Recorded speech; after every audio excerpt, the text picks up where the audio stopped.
Bismillahirrahmanirrahim. Assalamualaikum warahmatullahi wabarakatuh. Yang saya banggakan rekan-rekan mahasiswa dimanapun Anda berada. Alhamdulillah hari ini kita dapat bertemu kembali dalam keadaan yang sehat walafiat. Semoga hari ini kita dapat belajar secara maksimal, kita dapat menyerap ilmu yang nantinya akan kita berikan dan Anda terima, dan ilmu yang kita dapatkan dapat menjadi ilmu yang bermanfaat bagi diri kita sendiri dan orang-orang di sekitar kita. Rekan-rekan mahasiswa, setelah saudara-saudara semuanya mendapatkan materi tentang sistem anatomi pernafasan, maka perlu rasanya dan penting rasanya untuk teman-teman mengetahui bagaimana konsep pemberian oksigen atau tindakan oksigenasi yang diberikan kepada pasien yang membutuhkan.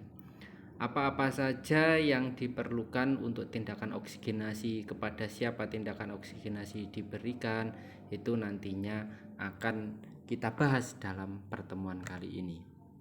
Dan perlu rekan-rekan ketahui, tindakan oksigenasi ini merupakan tindakan yang sering kita lakukan ketika nanti Anda telah bekerja di fasilitas pelayanan kesehatan. Nah, langsung saja, apa toh tindakan oksigenasi itu, apa tujuannya, dan apa manfaatnya, dan bagaimana cara melakukannya, mari kita pelajari.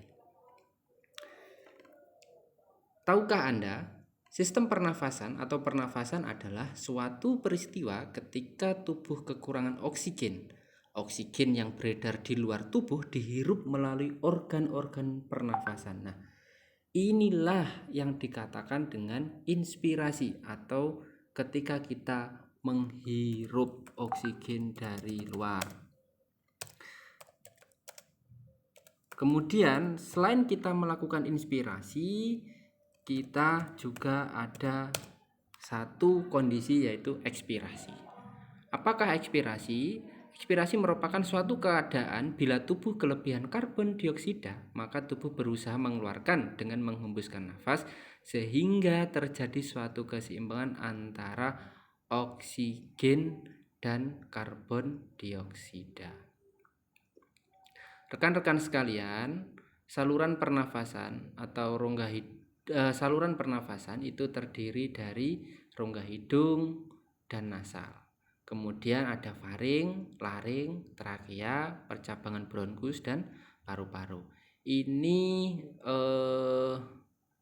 sudah kita pelajari pada mata kuliah anatomi pernafasan, dan ini sudah dibahas detail di sana, sehingga nanti kita akan skip untuk part ini. Kita akan fokus kepada tindakan oksigenasi. Nah, apakah oksigen?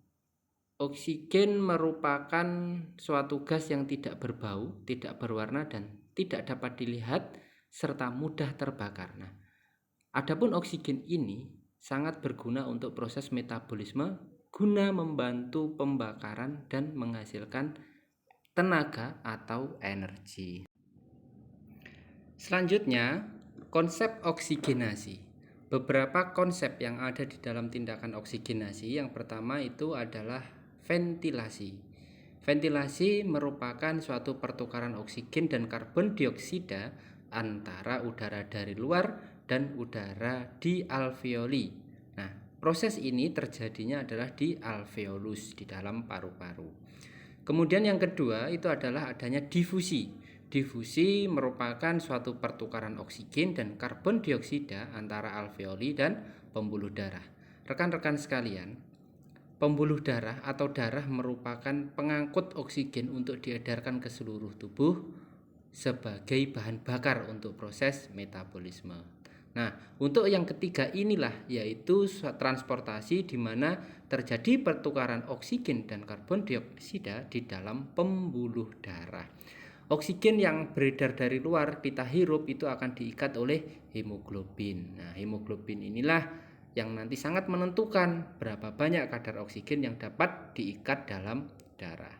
Yang keempat yaitu adanya perfusi, yaitu penggunaan oksigen oleh jaringan tubuh untuk produksi energi dan pelepasan oksidasi CO2 dan air oleh sel-sel tubuh. Sehingga bagaimana ketika orang itu terjadi kekurangan oksigen? Nah, lihat di sini.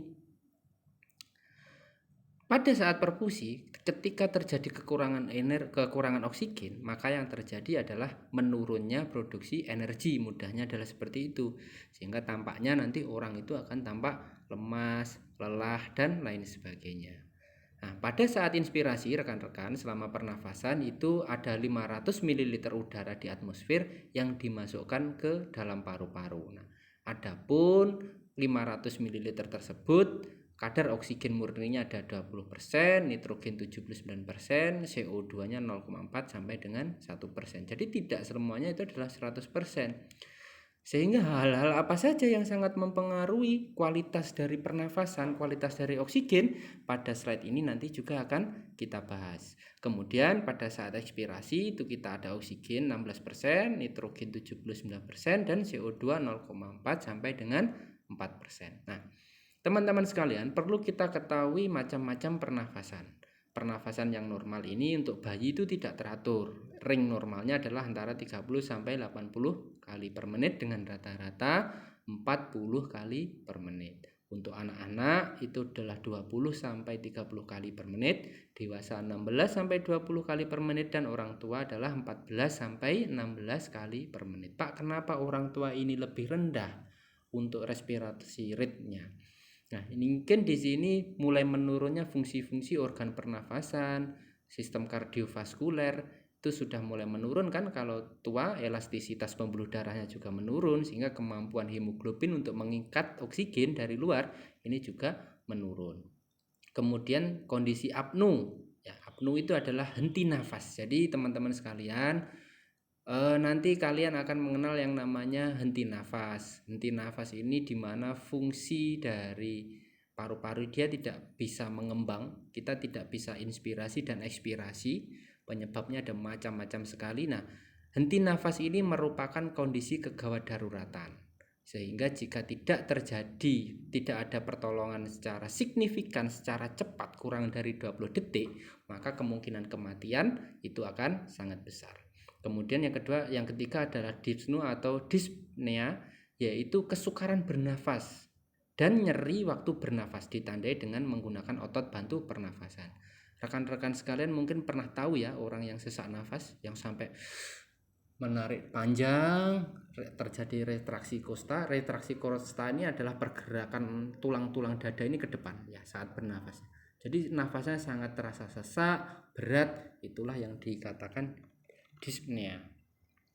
Kemudian selanjutnya faktor-faktor yang mempengaruhi pernafasan di sini ada faktor fisiologis, faktor perkembangan, perilaku, dan lingkungan. Fisiologis ini adalah kondisi dari tubuh setiap orang itu sangat berbeda.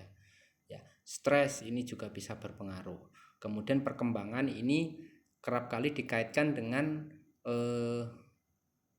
tumbuh kembang anak. Ya, biasanya terjadi ada yang bawaan, ada yang kelainan paru, ada yang memang dari lahir itu sudah dengan ketidaksempurnaan. Ini sangat banyak sekali faktor yang mempengaruhi pernafasan. Kemudian perilaku di sinilah kalau kita bisa katakan ini yang paling besar mempengaruhi ya. Perilaku mulai dari misalkan yang paling sering mudah kita jumpai adalah perilaku merokok. Merokok itu seperti kita ketahui bersama, di dalam rokok banyak sekali zat-zat kimia beracun yang itu sulit untuk dinetralisir atau ditoleransi oleh tubuh, sehingga dengan zat-zat kimia tersebut menyebabkan terjadinya kerusakan pada sel, tentunya tidak dalam jangka waktu yang pendek melainkan dalam jangka waktu yang panjang. Sehingga orang-orang tua perokok, dia punya riwayat perokok, di masa tuanya ada penyakit paru obstruksi kronis, ada yang kelainan paru, tumor paru, dan lain sebagainya yang disebabkan oleh rokok. Kemudian lingkungan ini tentunya akan sangat berbeda jika kita berada di kondisi lingkungan yang masih asri dan lingkungan yang sudah terpapar oleh zat-zat kimia. Misalkan di perkotaan besar, di dekat pabrik, di lingkungan yang kondisinya sangat kumuh, ini tentunya tingkat kadar oksigennya sangat berbeda. Nah, teknik penghitungan pernafasan itu sebetulnya sangat mudah teman-teman sekalian. Yang pertama kita lakukan itu adalah kita menyiapkan jam, atau tidak ada jam kita bisa menggunakan alat hitung yang lain yang sifatnya adalah dia seperti jam cara fungsi kerjanya.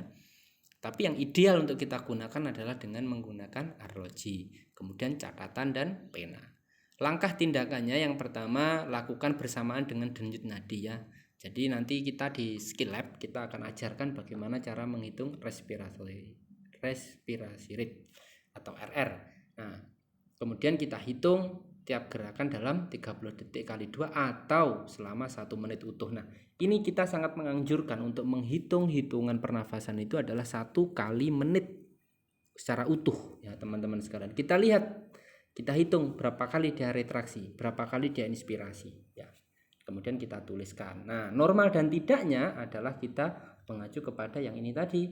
Berapa kali, misalkan dia itu adalah anak muda atau dewasa, maka normalnya adalah 16 kali 20 kali per menit kalau orang tua ini, kalau bayi ini. Nah, tinggal berapa kali nanti yang kita temukan pada saat kita melakukan penghitungan. Nah, teman-teman sekalian, tanda-tanda pasien dengan gangguan pemenuhan kebutuhan oksigen itu ada beberapa. Di antaranya adalah sesak nafas ya. Sesak nafas tentunya semuanya tahu bagaimana kondisi orang yang sesak. Sesak itu ya biasanya dia disertai dengan adanya pergerakan kosta, tulang-tulang dada ketika melakukan inspirasi atau menarik nafas.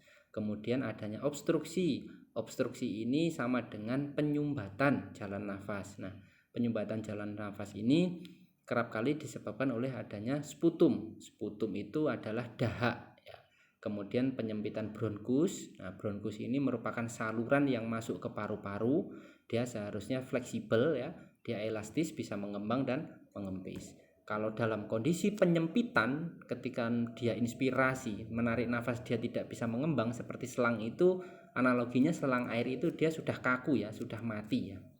Sudah mati. Kalau sudah mati maka ya tidak bisa elastis, akan sangat mudah sekali pecah kalau selang. Kalau bronkus ini dia tidak bisa kembali dalam kondisi yang fleksibel, yang melebar, dilatasi.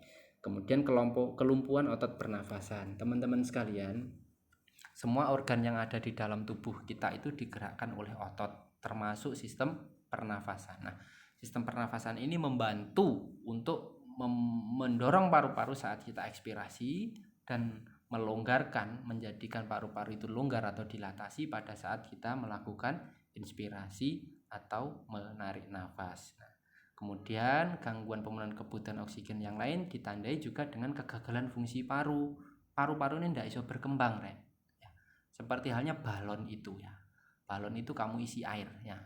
Jadi kalau kita mau menganalogikan paru-paru itu sebetulnya simpel. Kalian berenang ya, kalian berenang di dalam air, kamu bawa balon, kamu tiup sekuat-kuatnya, maka yakin saya itu akan sangat sulit sekali balon itu untuk berkembang. Karena apa? Tekanan dari luarnya terlalu besar sehingga tidak mungkin kita memasukkan udara ke dalam balon. Nah, inilah ya juga yang dikatakan kegagalan fungsi paru. Jadi paru-parunya tidak bisa menampung, tidak bisa bergerak, tidak bisa aspirasi, tidak bisa inspirasi.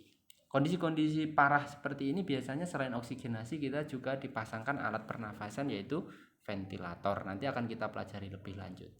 Kemudian adanya nafas cuping hidung, teman-teman sekalian. Nafas cuping hidung itu ini bagian ujung hidung kita itu mengembang mengempis ya, mekrok ya, istilahnya apa ya, mekrok. Kemudian berikutnya adalah cyanosis atau kebiruan. Kebiruan ini bisa kita lihat pada perifer ujung-ujung jari ya. Kenapa yang biasanya yang biru itu adalah perifer? Karena kerap kali jaringan tubuh yang paling ujung itu kan ya jari-jari, jari kaki itu kan. Dia yang mendapatkan aliran darah terakhir, yang artinya maka bagian tubuh paling ujung itulah yang mendapatkan suplai oksigen paling akhir, sehingga proses transportasinya akan sangat lama karena dia pendistribusiannya paling akhir, sehingga terjadilah yang namanya cyanosis. Cyanosis ini kondisi kebiruan yang disebabkan oleh kurangnya suplai oksigen pada tingkat jaringan. Kemudian takikardi. Nah, berikut adalah alat-alat oksigenasi. Nah, yang satu ini ada manometer. Manometer ini berfungsi untuk melihat kadar atau volume oksigen dalam tabung. Kemudian yang kedua humidifier, ini adalah untuk melembabkan oksigen.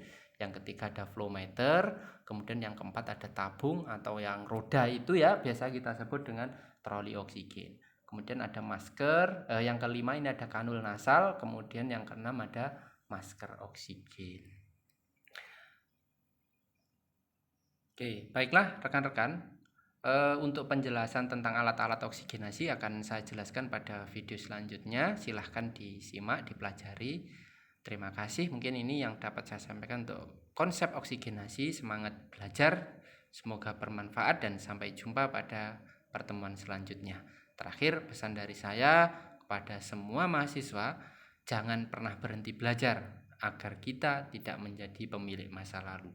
Teruslah belajar, semangatlah belajar agar Anda menjadi pemilik masa depan.